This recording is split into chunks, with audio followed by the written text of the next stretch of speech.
नमस्कार, दिल्ली न्यूज में आपका बहुत बहुत स्वागत है। चलिए देखते हैं आज की 25 फटाफट काम की और महत्वपूर्ण बड़ी खबरों को। पर इससे पहले वीडियो को लाइक करना बिल्कुल ना भूलें। सीएम ही नहीं, दिल्ली को 2 नए मंत्री भी मिलेंगे। पूरी कैबिनेट में होगा बदलाव।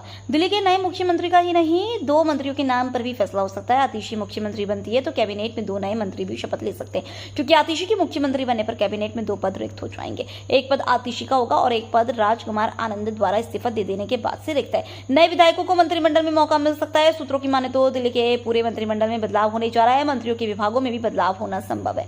केजरीवाल सरकार के इस कार्यकाल में मंत्री बदलने की बात करें तो पहली बार अक्टूबर 2022 में कोई मंत्री बदला गया था। दिल्ली में औद्योगिक क्षेत्रों का होगा कायाकल्प, लाखों युवाओं को मिलेगी नौकरी। दिल्ली में युवाओं के लिए रोजगार के नए अवसर पैदा करने के लिए दिल्ली सरकार जल्द ही दिल्ली के 27 अधिसूचित औद्योगिक क्षेत्रों का पुनर्विकास करेगी। दिल्ली सरकार ने दिल्ली राज्य औद्योगिक एवं ढांचागत विकास निगम को इन अधिसूचित औद्योगिक इलाकों का लेआउट तैयार करने का काम सौंपा है। इसे लेकर सरकार की औद्योगिक क्षेत्र के संघों के पदाधिकारियों के साथ बैठक हो चुकी है। सरकार की ओर से इन औद्योगिक इलाकों के पुनर्विकास के लिए अलग से बजट का प्रावधान किया गया है। दिल्ली में सभी 27 औद्योगिक क्षेत्र हैं। यहाँ कई औद्योगिक इकाइयां चल रही हैं। लालू या चंपई मॉडल, दिल्ली में सीएम चुनने के लिए किस रास्ते चलेंगे केजरीवाल? दिल्ली का नया मुख्यमंत्री कौन होगा से ज्यादा चर्चा में है कि आखिर अरविंद केजरीवाल नए सीएम का चयन कैसे करेंगे। देश की राजनीति में संकट के वक्त मुख्यमंत्रियों ने अब तक 2 मॉडल से अपने उत्तराधिकारी का चयन किया है। इनमें पहला मॉडल लालू यादव का है। चारा घोटाले में फंसने के बाद लालू ने अपनी पत्नी राबड़ी देवी को मुख्यमंत्री की गद्दी सौंप दी। दूसरा मॉडल झारखंड की चंपई सोरेन का है। झारखंड मुक्ति मोर्चा के नेता हेमंत सोरेन जब जमीन घोटाला में जेल गए तो अपने विश्वस्त चंपई को मुख्यमंत्री की कुर्सी पर बैठा गए। दिलचस्प बात है कि सीएम चुनने का यह दोनों ही मॉडल अब तक असफल रहा है। ऐसे में सवाल उठ रहा है कि अरविंद केजरीवाल क्या करेंगे, क्योंकि उनके लिए भी सीएम का सिलेक्शन करना आसान नहीं है। आज शाम 4:30 बजे एलजी से मिलेंगे केजरीवाल। दिल्ली के मुख्यमंत्री अरविंद केजरीवाल ने 2 दिन में इस्तीफा देने की चौंकाने वाली घोषणा के एक दिन बाद उपराज्यपाल वीके सक्सेना से मिलने का समय मांगा है। उपराज्यपाल ने उन्हें आज शाम 4:30 बजे मिलने का समय दिया। आम आदमी पार्टी के नेता उपराज्यपाल से मुलाकात के दौरान अपना इस्तीफा सौंप सकते हैं। दिल्ली एनसीआर में लगातार बढ़ रहा ओजोन प्रदूषण का खतरा। धरती को सूर्य की हानिकारक पैरावैगनी विकिरणों से बचाने वाली ओजोन दिल्ली एनसीआर में कहर बरपा रही है। इस वर्ष में अब तक 176 दिन ऐसे रहे जब जमीनी स्तर पर ओजोन की मात्रा सामान्य से अधिक दर्ज की गई। गर्मी के दिनों में होने वाली घटना अब सर्दी के मौसम में भी हो रही है। जनवरी से लेकर मार्च में कुल 62 दिन ऐसे रहे जब ओजोन का स्तर काफी बढ़ा है। अमूमन दिन के समय हवा में ओजोन की मात्रा अधिक रहती है, लेकिन यह रात में भी 700 पर संकट घेरा रही है। 161 रातों में ओजोन का स्तर सामान्य से ज्यादा रहा। राजधानी को मिल सकता है पहला एससी सीएम, कुलदीप के साथ आतिशी भी रेस में। दिल्ली को अनुसूचित जाति का पहला मुख्यमंत्री मिल सकता है। मुख्यमंत्री अरविंद केजरीवाल के इस्तीफे के ऐलान के बाद आप इस समुदाय से आने वाले कुलदीप कुमार पर दाव लगा सकती है। जानकारों को मानना है कि आप अगर इस रणनीति पर आगे बढ़ती है तो राष्ट्रीय स्तर पर इसका बड़ा सियासी संदेश आएगा, खासतौर से हरियाणा और महाराष्ट्र में। वहीं दिल्ली विधानसभा चुनाव में इस फैसले का असर पड़ने की संभावना है। पार्टी सूत्र बताते हैं कि नए सीएम की दौड़ में मौजूदा मंत्री आतिशी व सौरभ भारद्वाज भी शामिल है। शीर्ष नेतृत्व ने अभी अपने सभी विकल्प खुले रखे हैं। दिल्ली में फिर झमाझम बारिश का येलो अलर्ट, तेज हवाएं भी चलेंगी। दिल्ली में एक बार फिर झमाझम बारिश देखी जा सकती है। मौसम विभाग ने आज दिल्ली के विभिन्न हिस्सों में गरज चमक के साथ हल्की से मध्यम बारिश का येलो अलर्ट जारी किया है। इस दौरान 20 से 30 किलोमीटर प्रति घंटे की रफ्तार से हवाएं भी चल सकती हैं। रेलवे ने बदला वंदे मेट्रो का नाम। पीएम नरेंद्र मोदी पहली ट्रेन को दिखाएंगे हरी झंडी। प्रधानमंत्री नरेंद्र मोदी देश की पहले वंदे मेट्रो ट्रेन को हरी झंडी दिखाने जा रहे हैं। उससे पहले रेलवे ने बड़ा फैसला लिया है। वंदे मेट्रो का नाम बदलकर नमो भारत रैपिड रेल कर दिया है। देश की पहली नमो भारत रैपिड रेल भुज से अहमदाबाद के बीच चलेगी। इससे पहले आरआरटीएस का नाम रैपिड एक्स से बदलकर नमो भारत किया गया था। देश की पहले नमो भारत ट्रेन दिल्ली से मेरठ के बीच चलेगी। इसका कुछ एक सेक्शन शुरू हो गया है। दिल्ली के अस्पतालों में इंजेक्शन नहीं, दर्द से तड़प रहे हीमोफीलिया के मरीज। पटेल नगर के मुकुल गांधी हीमोफीलिया की बीमारी से जूझ रहे हैं। इंजेक्शन की डोज न मिलने से उन्हें असहनीय दर्द हो रहा है और चल तक नहीं पा रहे हैं। वह जीटीबी अस्पताल की इमरजेंसी में हीमोफीलिया का इंजेक्शन लगवाने के लिए गए। इंजेक्शन न होने की बात कहकर उन्हें लौटा दिया गया। उन्होंने बताया कि करीब 1 साल से इंजेक्शन नहीं मिल रहा है। 600 से लेकर 16 लाख रुपए तक पीएम के जन्मदिन पर मिले तोहफों की होगी नीलामी। पीएम मोदी के जन्मदिन के मौके पर सरकार ने पीएम को अलग अलग मौकों पर मिले तोहफों व स्मृति चिन्हों की ई नीलामी करने की योजना बनाई है। यह ई नीलामी आज से 2 अक्टूबर तक चलेगी। इस नीलामी से मिलने वाली रकम को नमामि गंगे परियोजना में दिया जाएगा, जिसकी शुरुआती कीमत 600 रुपए है, तो वहीं दूसरी ओर सबसे महंगा उपहार की शुरुआत 16 लाख रुपए है। वक्फ संशोधन बिल पर जेपीसी को मिले 84 लाख ईमेल और लिखित सुझाव से भरे 70 बॉक्स। वक्फ बोर्ड की शक्तियों की सीमित करने के उद्देश्य से लाए गए वक्फ संशोधन बिल को संयुक्त संसदीय समिति के पास भेजा गया है। इसे लेकर जेपीसी की अब तक 4 बैठकें हो चुकी है। इस दौरान जेपीसी की ओर से आम जनता से वक्फ संशोधन बिल को लेकर उनके सुझाव मांगे गए। इस मामले में जेपीसी के सामने अब तक करीब 84 लाख सुझाव ईमेल के जरिए आ चुके हैं। इसके साथ ही लगभग 70 बॉक्स लिखित सुझावों से भरे हुए भी संयुक्त संसदीय समिति के पास आए हैं। गौरतलब है कि जेपीसी ने सुझाव देने की आखिरी तारीख 16 सितंबर रात 12 बजे तक के लिए बढ़ा दी थी। पीएम मोदी ने दिया 100 दिनों का रिपोर्ट कार्ड, बताया 1000 साल का प्लान। गुजरात दौरे के दूसरे दिन प्रधानमंत्री नरेंद्र मोदी सोमवार को अहमदाबाद के जीएमडीसी मैदान में आयोजित भव्य स्वागत समारोह में शामिल हुए। यहां प्रधानमंत्री नरेंद्र मोदी ने कहा कि मैंने लोकसभा चुनाव के दौरान आप सभी को और देशवासियों को एक गारंटी दी थी। मैंने कहा था कि तीसरे टर्म के पहले 100 दिन में देश के लिए अभूतपूर्व फैसले लिए जाएंगे। बीते 100 दिनों में मैंने दिन रात नहीं देखा, 100 दिन के एजेंडे को पूरा करने के लिए पूरी ताकत झोंक दी। इस दौरान पीएम मोदी ने कहा कि भारत अगले 1000 सालों के लिए वृद्धि का आधार तैयार कर रहा है। यूपी के मंत्री ने राहुल और केजरीवाल को बताया आतंकवादी, लगाए गंभीर आरोप। उत्तर प्रदेश के मंत्री रघुराज सिंह सोमवार को इंदौर पहुंचे, जहां उन्होंने मीडिया से चर्चा के दौरान एक विवादित बयान दिया। अपने बयान में उन्होंने कांग्रेस नेता राहुल गांधी को देश का नंबर 1 आतंकवादी बताते हुए उनके बारे में गंभीर आरोप लगाए।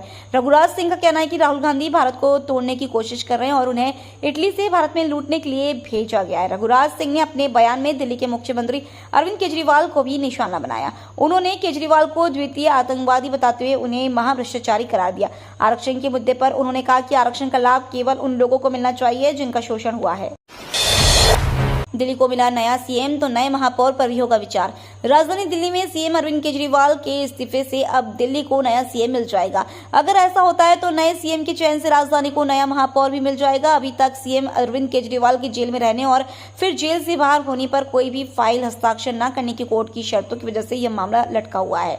नियम अनुसार महापौर का चुनाव अप्रैल 2024 में होना था, लेकिन सीएम के जेल में होने की वजह से प्रस्तावित महापौर चुनाव के लिए उपराज्यपाल वीके सक्सेना ने बिना सीएम की संस्तुति के पीठासीन अधिकारी नियुक्त करने से इनकार कर दिया और तत्कालीन महापौर डॉक्टर शैली ओबरॉय को महापौर चुनाव तक कार्य देखने के निर्देश दिए थे। परिवार संग राम मंदिर कब जाएंगे अखिलेश यादव, ताजा इंटरव्यू में कर दिया खुलासा।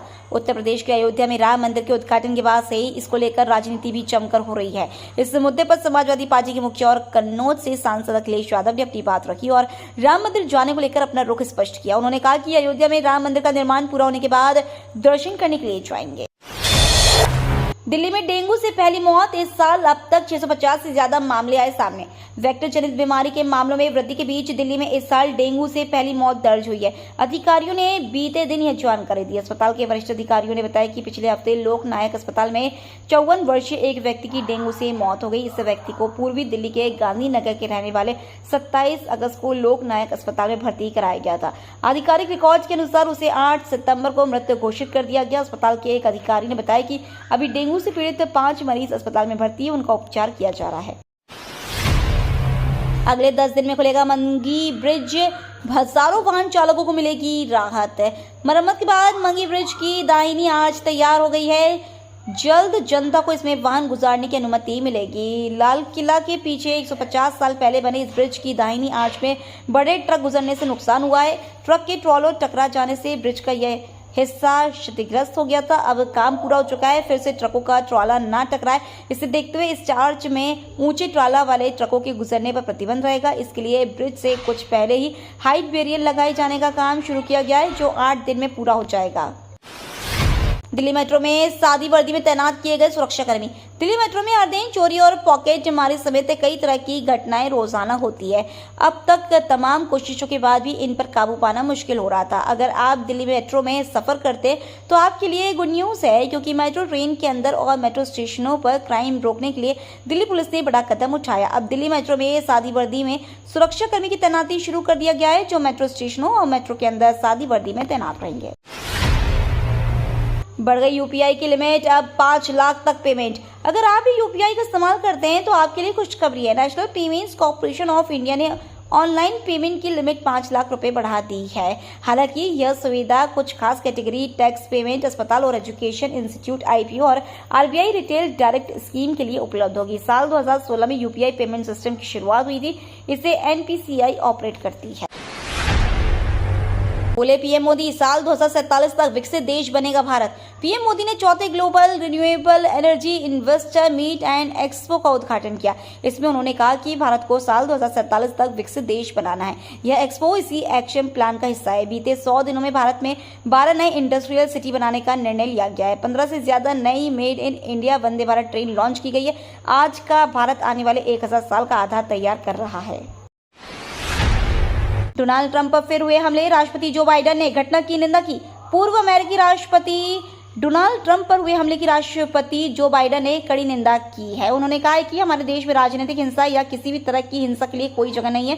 साथ ही पूर्व राष्ट्रपति ट्रंप को गोलाबारी की घटना के दौरान सुरक्षित रखने में मदद करने के लिए सुरक्षा में तैनात अधिकारियों की प्रशंसा की। जांचकर्ताओं ने पुष्टि की है कि रिपब्लिकन राष्ट्रपति पद के उम्मीदवार की हत्या का प्रयास किया गया था।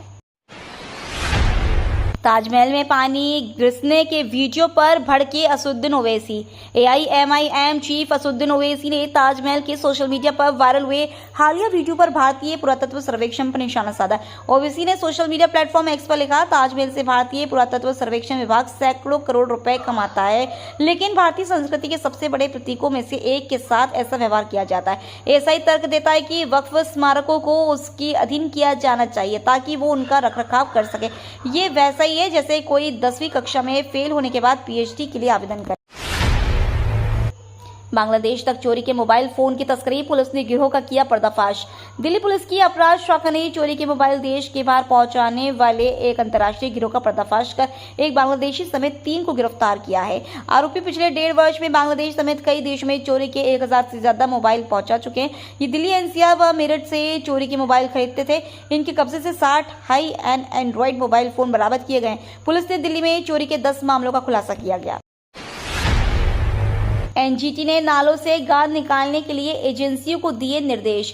नेशनल ग्रीन ट्रिब्यूनल ने संबंधित अधिकारियों को दिल्ली में बारापुला, कुशक और सुनहरी पुल के साथ कई नालों से गाद निकालने का काम पूरा करने के लिए शीघ्र कार्रवाई करने का निर्देश दिया है। एनजीटी ने कहा कि यह देखने में आया है कि नाले से निकाली गई गाद उसके किनारे रखी रहती है और बारिश होने पर वापस उसी में बह जाती है। एनजीटी नालों के माध्यम से यमुना नदी में अपशिष्टों के निर्वहन और सीवेज उपचार संयंत्रों की स्थापना और नालों की गाद निकालने और ड्रेजिंग सहित इससे संबंधित मुद्दों पर सुनवाई कर रहा था। उन्होंने दिल्ली जल बोर्ड पर इस मामले पर देर से जवाब दाखिल करने के लिए 20,000 रुपए का जुर्माना भी लगाया है।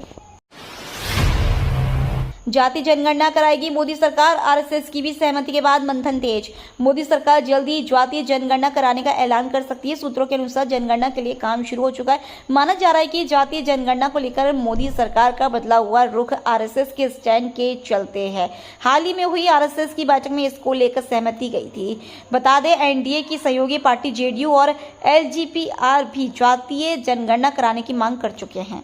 ये तो थी आज की बड़ी खबरें। रोजाना ऐसी ही सबसे पहले अपडेट पाने के लिए चैनल को सब्सक्राइब करना बिल्कुल ना भूलें। धन्यवाद।